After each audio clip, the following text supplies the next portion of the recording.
Hi friends, welcome to మన Bommarillu. Upcoming రివ్యూలోకి వెళ్ళిపోదాం. గగన్ శరత్చంద్ర వాళ్ళ ఇంటికి గన్తో రీచ్ అవుతాడు. శరత్చంద్ర ఇంటి డోర్స్ని తన కాలితో గట్టిగా తన్ని ఉగ్ర రూపంలో గన్ పట్టుకొని అపూర్వ వాళ్ళ ఇంటికి వస్తాడు. గగన్, అపూర్వ ఎక్కడున్నావు అపూర్వ అని హాల్లోకి వచ్చి గట్టిగా అరుస్తుంటే శరత్చంద్ర, అపూర్వ, కృష్ణప్రసాద్, చెర్రి అందరూ హాల్లోకి వస్తారు. రేయ్, ఎందుకురా అరుస్తున్నావు? నా ఇంటికి ఎందుకు వచ్చావురా అని అడుగుతారు శరత్చంద్ర. ఏయ్, నేను వచ్చింది అపూర్వ కోసం. హేయ్ రావే, నువ్వు విట్రా, నిన్ను ఈరోజు కాల్ చేస్తాను అని గట్టిగా అంటాడు గగన్. రేయ్, నువ్వు చంపేంత తప్పు అపూర్వ ఏం చేసిందిరా అని అడుగుతారు శరత్చంద్ర. మా అమ్మ ప్రాణాలు తీయాలని చూసింది ఈ అపూర్వ.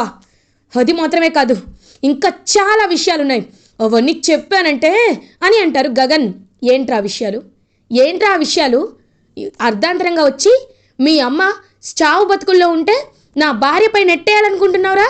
చెప్పరా, ఏంటా విషయాలు చెప్పు అని గట్టిగా అడుగుతారు శరత్చంద్ర. చెప్తాను విను. నేను చెప్పే విషయం వింటే నువ్వే తన్ని చంపేస్తావు. శోభచంద్ర గారి చావు వెనుకున్న కారణం ఎవరో కాదు, ఈ అపూర్వే. అన్ని సాక్ష్యాలు కెమెరాలో రికార్డ్ అయ్యాయి. ఆ కెమెరా మా ఇంట్లోనే ఉంది. శోభాచంద్ర గారిని అతి దారుణంగా చంపిన ఆడది ఎవరో కాదు, ఈ అపూర్వ అని అనేసరికి ఒక్కసారిగా శరత్చంద్ర షాక్ అయిపోతారు. శరత్చంద్ర అపూర్వ వైపు కోపంగా చూస్తుంటే అపూర్వ, బావా వాడు అబద్ధాలు చెప్తున్నాడు బావా, నేనెందుకు అక్కని చంపుతాను బావా అని కన్నీళ్లు పెట్టుకుంటూ ఉంటుంది అపూర్వ. ఏయ్, చాలు నీ నాటకాలన్నీ వినడానికి ఇదిగో ఇక్కడున్నాడే శరత్చంద్ర. ఈడనుకుంటున్నావా నేను? గగన్, మా అమ్మ చెప్పిందంటే అది నిజమైతేనే చెప్తుంది. ఈరోజు నిన్ను చంపకుండా వదలను అని గట్టిగా అరుస్తాడు గగన్. రేయ్, ఒకవేళ అదే నిజమైతే నేనే అపూర్వని చంపేస్తాను. కానీ నువ్వంటున్నావే ఏదో కెమెరా, ఎక్కడుంది? ఆ కెమెరా ఎక్కడుంది? చూపించు, అందులో ఉన్న వీడియో చూపించు. అప్పుడు ఈ అపూర్వకి తగిన శిక్ష నేనేస్తాను. ఎవరు చంపారో వాళ్ళకేస్తాను. చెప్పరా అని అడుగుతారు శరత్చంద్ర. కావాలంటే నువ్వు మా ఇంటికి రా, చూపిస్తాను అని గగన్ అంటాడు. పదరా, నేను మీ ఇంటికి వస్తాను. అక్కడ కెమెరాలో వీడియో ఉంటే అప్పుడు అపూర్వ సంగతి చూస్తాను అని గగన్, శరత్చంద్ర ఇద్దరూ కలిసి ఇంకా గగన్ వాళ్ళ ఇంటికి బయలుదేరతారు. ఇది ఇలా ఉండగా కొత్తగా వచ్చిన ఇన్స్పెక్టర్ సూర్య ఎవరైతే ఉన్నారో తన అన్నయ్య అపూర్వ చేత చంపబడ్డాడు. ఆ రోజు పని మనిషి రత్నం చేత కాఫీ తాగి చనిపోతాడు కదా ఇన్స్పెక్టర్, శోభాచంద్ర కేసులో. ఆ ఇన్స్పెక్టర్ వాళ్ళ తమ్ముడు ఈ కొత్తగా వచ్చిన ఇన్స్పెక్టర్ సూర్య. ఇంకలా సూర్య ఇది ఎక్కడి నుండి స్టార్ట్ చేయాలో నాకు అర్థం కావట్లేదు. ముందు శరత్చంద్ర గారి భార్య కాబట్టి వాళ్ళ శత్రువుల తరపు నుండి ఇంటరాగేట్ చేయడం స్టార్ట్ చేయాలి. వాళ్ళ శత్రువులు ఎవరున్నారు? గగన్. కాబట్టి వాళ్ళ ఇంటికి వెళ్ళి ఇంట్రాగేషన్ స్టార్ట్ చేయాలి అని గగన్ వాళ్ళ ఇంటికి ఇన్స్పెక్టర్ కూడా బయలుదేరతాడు. అప్పుడే కరెక్ట్గా భూమి, బావా ఎక్కడున్నావు బావా అని ఎంత అడుగుతున్నా సరే భూమికి అసలు ఆన్సర్ ఇవ్వడనమాట ఫోన్ చేసిన గగన్. నేను వెంటనే ఇంటికి వెళ్ళి ఖచ్చితంగా వీడియో కెమెరాని తీసుకోవాలని చెప్పి ఇంకలా పూరికి శారదని అప్పచెప్పి భూమి ఇంటికి బయలుదేరుతుంది. కరెక్ట్గా అప్పుడే శరత్చంద్ర, గగన్ కూడా ఇంటికి వస్తారు. భూమి, అమ్మ చెప్పింది కదా ఆ కెమెరా ఎక్కడుందో అమ్మ నీకేమైనా చెప్పిందా అని అడుగుతాడు గగన్. లేదు బావా, నేను అదే వెతుకుతున్నాను అని అంటుంది భూమి. త్వరగా వెతకాలి, అపూర్వ ఇవాళ నా చేతిలో చావాలి అని చెప్పి ఇంకా కెమెరాని వెతుకుతారు భూమి అండ్ గగన్. అప్పుడే ఇంకా అలా శరత్చంద్ర చూస్తూ ఉంటాడు. అక్కడికి వచ్చిన ఇన్స్పెక్టర్ కూడా చూస్తూ ఉంటారు. సూర్య, నువ్వేంటి ఇక్కడ అని అంటారు. సార్, నేను డౌట్ వచ్చాను సార్, మీ శత్రువిల్లు కదా అందుకే అని అంటాడు ఇన్స్పెక్టర్ సూర్య. అప్పుడే ఇంకా అలా భూమి మొత్తం వెతుకుతుంటే సోఫా కింద వీడియో కెమెరా కనబడుతుంది. ఇంకా వెంటనే భూమి ఆ కెమెరాని తీసుకొని అలా ఇంకా చూసేసరికి అందులో అపూర్వ శోభాచంద్రని ఎంత దారుణంగా చంపిందో ఆ వీడియో ఉంటుంది. నాన్న చూడండి నాన్న అని శరత్చంద్రకి చూపిస్తుంది అపూర్వ వీడియోని భూమి. ఇంకా శరత్చంద్ర ఆ వీడియోని చూస్తాడు. చూసి ఒక్కసారిగా కుప్ప కూలిపోతాడు. అంటే నేను ప్రాణంగా ప్రేమించి నేను పెళ్లి చేసుకొని ఎంతో అల్లారు ముద్దుగా చూసుకున్న నా శోభని చంపింది అపూర్వనా అని కోపంతో రగిలిపోతూ ఉంటాడనమాట శరత్చంద్ర. ఇంకా వెంటనే గగన్, నీ భార్యని కాదు నా అమ్మని కూడా చంపాలనుకుంది, ఇవాళ తను చావు ఖచ్చితంగా నా చేతిలోనే అని చెప్పి ఇంకలా గగన్ శరత్చంద్ర ఇద్దరు బయలుదేరేసరికి అపూర్వ అట్నిండటు పారిపోతుంది. ఒక్కసారిగా వస్తే అపూర్వ ఎక్కడ ఉన్నా తప్పించుకోవు నువ్వు అని శరత్చంద్ర తన భార్యని చంపింది. అపూర్వ అనే కోపంతో ఇంకా నోటికి వచ్చినట్టనమాట. బాగా అపూర్వని ఖచ్చితంగా ఎలా అయినా పట్టుకోవాలని చెప్పి అందరితో వెతికిస్తూ ఉంటాడు. అప్పుడే ఇంకా ఇన్స్పెక్టర్ వాళ్ళు కూడా అపూర్వ తప్పించుకుందని సిటీ మొత్తం జల్లెర పడుతుంటే పని మనిషి రత్నం వాళ్ళ ఇంట్లో వెళ్ళి దాక్కుంటుంది అపూర్వ. ఇంకా వెంటనే భూమికి ఒక ఐడియా వస్తుంది. బావా, నీకు ఒక విషయం చెప్పాలి. ఇంట్లో శారద అత్తయ్యతో పాటు ఆ పని మనిషి రత్నం ఉంది బావా. తను ఒకసారి మానేసి మళ్ళీ జాయిన్ అయిందంట కదా. ఖచ్చితంగా తను అపూర్వ మనిషి అయి ఉంటుంది బావా అని అంటుంది భూమి. అయితే ఇప్పుడు ఆ పని మనిషి రత్నం దగ్గరే ఆ అపూర్వ దాక్కుని ఉంటుంది అని అంటాడు గగన్. త్వరగా తన ఇంటికి వెళ్ళాలి అని ఇంకలా గగన్ అయితే వెళ్ళి ఒక్కసారిగా డోర్ తన్నేసరికి రత్నం వెనకాల దాక్కుని ఉంటుంది అపూర్వ. ఇంకా వెంటనే అపూర్వ చేయి పట్టుకొని బయటికి లాక్కు వస్తాడు గగన్. ఇంకా శరత్చంద్ర, అపూర్వ, నా శోభ ప్రాణాలు తీసిన నీ ప్రాణాలు ఉండకూడదు. నా శోభని ఎలా చంపావో నిన్ను అలాగే చంపుతా అని ఇంకలా వచ్చి చంపబోతుంటే, వద్దు సార్, తను కేవలం మీ భార్యని మాత్రమే కాదు మా అన్నయ్యని కూడా చంపేసింది సార్ ఈ క్రిమినల్. కాబట్టి మీరు చంపి తన్ని హంతకులు అవ్వద్దు సార్. నాకప్ప చెప్పండి. లేడీ కానిస్టేబుల్స్తో 3rd డిగ్రీ ఎలా ఉంటుందో ఈ అపూర్వకి తెలిసేలా చేస్తా. Constables, take her into custody. ఇవాళ రాత్రంతా మీకు ఫుల్ డ్యూటీనే. అరెస్ట్ చేసి తీసుకెళ్ళండి అని ఇంకలా ఇన్స్పెక్టర్ సూర్య అయితే అపూర్వని అరెస్ట్ చేసి తీసుకువెళ్తూ ఉంటాడు. శరత్చంద్ర, నా చేతిలో అయిపోయింది, కానీ న్యాయం ఎప్పటికైనా న్యాయంగానే ఉంటుంది. ఇంకొకసారి నా కంటికి కనబడాలనుకున్నావో చంపేస్తా అని శరత్చంద్ర అరుస్తూ ఉంటే అపూర్వ మాత్రం కోపంగా ఇంకా శరత్చంద్ర వైపు చూస్తూ అలా ఇంకా చాలా అంటే చాలా బాధపడుతూ ఏడుస్తూ పోలీస్ స్టేషన్కి రీచ్ అవుతుంది. శరత్చంద్ర అలా ఇంకా కుప్పకూలిపోతే అప్పుడే భూమి శరత్చంద్ర దగ్గరికి వస్తుంది. నాన్న, ఇప్పటికైనా మీకు అర్థమైందా అపూర్వ అంటే ఎంత దుర్మార్గురాలో? ఇప్పటికైనా తెలుసుకున్నారా అని అంటుందన్నమాట భూమి. తెలుసుకున్నాను. అపూర్వ ఎన్ని క్రూరమైన పనులు చేసిందో అన్నీ తెలుసుకున్నాను అని ఇంకలా శరత్చంద్ర అయితే తన ఇంటికి వెళ్ళిపోతాడు. ఇటువైపు భూమి, గగన్ ఇంకలా శారద దగ్గరికి వస్తారు. అమ్మా, శిక్ష పడేలా చేశాను. అపూర్వని చంపేద్దామని వెళ్ళాను, కానీ అపూర్వని పోలీస్ అరెస్ట్ చేసి తీసుకువెళ్ళారు. ఇప్పుడు తనకి 3rd డిగ్రీ మొదలైపోతుంది. ఇంకా మనకి ఎలాంటి భయం లేదమ్మా. శోభాచంద్ర గారి లాంటి మంచి ఆవిడ్ని పొట్టన పెట్టుకుంది అపూర్వ. తనకి తగిన శిక్ష పడిందమ్మా అని అంటారు గగన్. ఇంకా శారద చాలా అంటే చాలా హ్యాపీగా ఫీల్ అవుతుంది గగన్ వైపు చూస్తూ. ఇది ఇలా ఉండగా మార్నింగ్ అవుతుంది. శారదని డిశ్చార్జ్ చేసి భూమి, గగన్ ఇంటికి తీసుకువెళ్తారు. ఇటువైపేమో నక్షత్ర ఏడుస్తూ పోలీస్ స్టేషన్కి వస్తుంది. వచ్చి చూసేసరికి అపూర్వని ఫుల్గా కొడతారనమాట. ఇంకా బాగా దెబ్బలన్నీ ఉంటాయి ఒంటి మీద అపూర్వకి. మమ్మీ అని ఏడుస్తూ ఉంటుంది నక్షత్ర. మమ్మీ, నేను నిన్ను ఇలా చూడలేకపోతున్నాను మమ్మీ. నువ్వు ఇలా దెబ్బలు తింటావేంటి అని ఏడుస్తూ ఉంటే, వద్దు నక్షత్ర, ఏడవద్దు. మనం ఎవరినైనా ఏడిపించే టైపే కానీ ఏడ్చే టైప్ కాదు. చూడు, ఇంకొక 2 రోజుల్లో నా కేసుని హైకోర్టుకు వేస్తారు. అప్పుడు నన్ను కోర్టుకు తీసుకువెళ్ళే దారిలో నేను ఏదో ఒకటి చేసి తప్పించుకుంటాను. వచ్చి ఆ శరత్చంద్ర కుటుంబాన్ని నాశనం చేస్తాను అని అంటుంది అపూర్వ. మమ్మీ, డాడీ అని అంటుంది. చూడు బేబీ, నాకు నీకంటే ఆస్తి కంటే ఏది ఎక్కువ కాదు, ఆఖరికి బావ కూడా.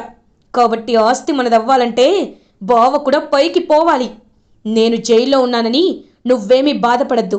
బయట జరిపించాల్సిందంతా నువ్వే. నా వారసురాలివి నువ్వే. కాబట్టి నేను చెప్పినట్టు చెయ్యి అని అపూర్వ నక్షత్రకి ఒక ప్లాన్ చెప్తుంది.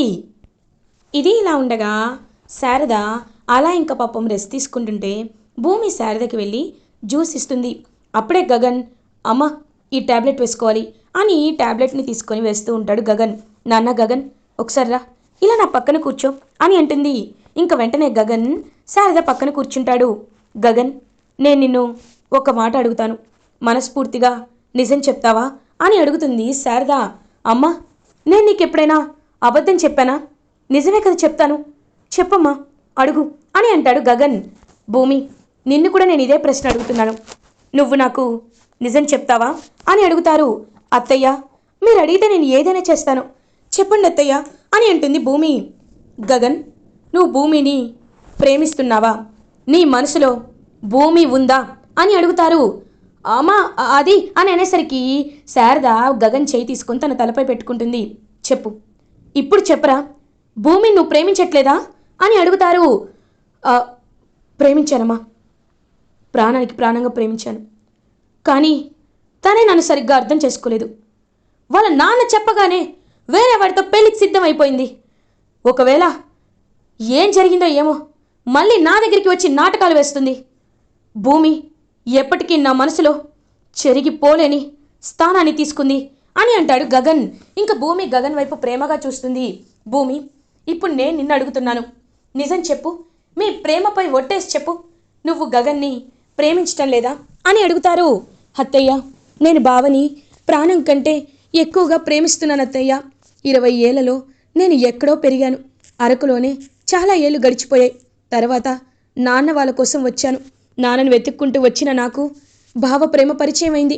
బావని నేను ప్రాణం కంటే ఎక్కువగా ఎప్పటి నిండో ప్రేమిస్తున్నాను. బావే నా సర్వస్వం అనుకున్నాను. అలాంటిది నేను మోసం ఎందుకు చేస్తాను? అబద్ధం ఎందుకు ఆడతాను? ఒకవేళ నిజంగా బావ నా మెల్లో తాళి కట్టకపోతే నేను ఎందుకు ఇలా చేస్తానత్తయ్య? నేను మీ సాక్షిగా చెప్తున్నాను, మా ప్రేమ సాక్షిగా చెప్తున్నాను, మా అమ్మ, నా దేవత అయిన శోభాచంద్ర గారి సాక్షిగా చెప్తున్నాను. బావ నా మెడలో ఈ తాళిని కట్టాడు అని భూమి చెప్పడంతో ఇంకా గగన్ అలా భూమి వైపు చూస్తూ ఉంటాడు.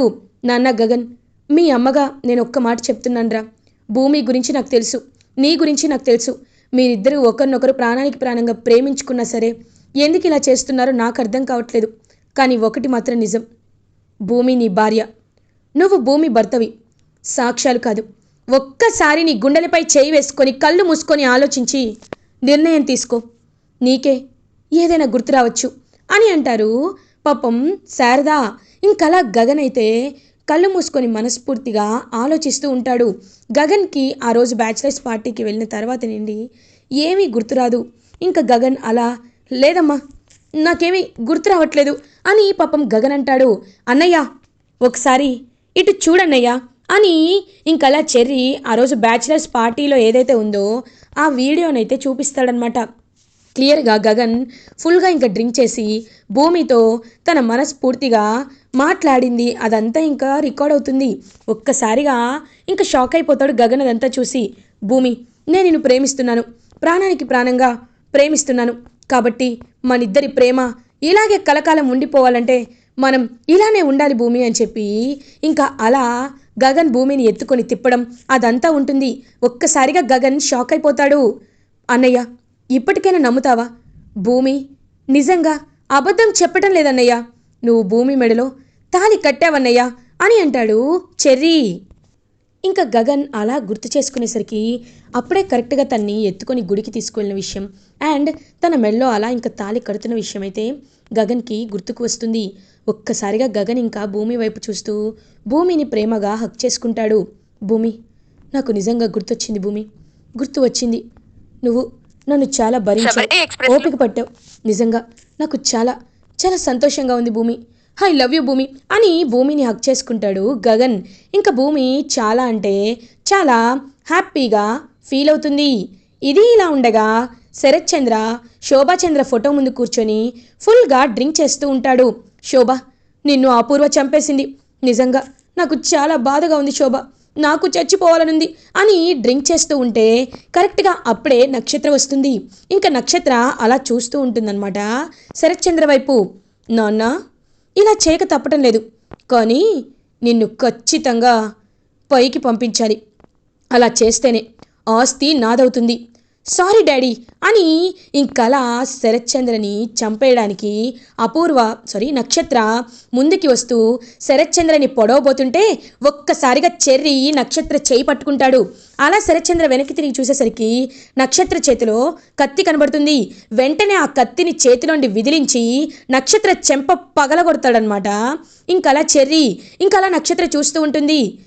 నక్షత్ర, నువ్వు నా కూతురు అనుకున్నాను, అలాంటిది నన్ను నన్ను చంపాలనుకున్నావా? ఆ అపూర్వ అలాగే నువ్వు కూడా ప్రాణాలు తీయాలనుకుంటున్నావా అని ఇంకా అలా చూస్తూ ఉండిపోతారు శరత్చంద్ర. మీకు తెలీదు నా మావయ్య, ఎప్పటి నిండో ఈ నక్షత్ర ప్లాన్ ఇదే. తనకి వాళ్ళమ్మకి కేవలం ఆస్తి మీద తప్ప మనుషుల మీద ఎలాంటి ప్రేమ లేదు అని అంటాడు చెర్రీ. అవును బావగారు, ఆ రోజు అపూర్వ కూడా నాకు ఎలా ఎలా ఇరికించిందంటే అని జరిగిందంతా కృష్ణప్రసాద్ కూడా చెప్పేసరికి శరత్చంద్రకి చాలా కోపం వస్తుంది. ఇంకా నక్షత్రం వెంటనే శరత్చంద్ర కాలు పట్టుకొని, డాడీ ప్లీజ్ డాడీ, నన్ను నన్ను క్షమించు డాడీ, నన్ను క్షమించు అని అంటుంటే, ఏయ్ నువ్వు నా కూతురువే కాదు, తప్పు చేశాను.